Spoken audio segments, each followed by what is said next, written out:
Cabaleiros da Orde do Priorado de Vilar de Donas xunto a xinetes chegados de toda a comarca parten de Antas de Ulla cara ao Muiño do Coto.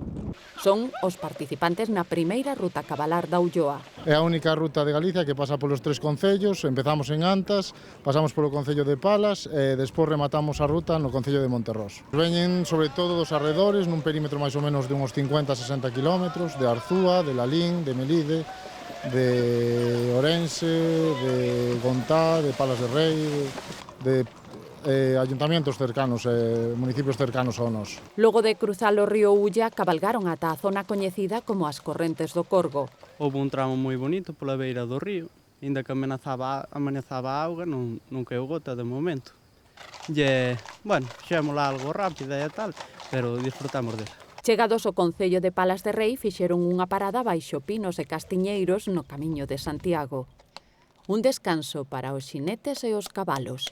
Caeulle unha ferradura ao vir polo camiño e hai que poñerlle unha. Montando a lúa, un pura raza galega, a máis noviña dos participantes amosou a súa destreza. Veño facer a ruta co meu pai. Estou acostumbrada, pero tan longa como esta non fixen ningunha. En Cumbrao, xa no concello de Monterroso, de novo houbo que cruzar o río.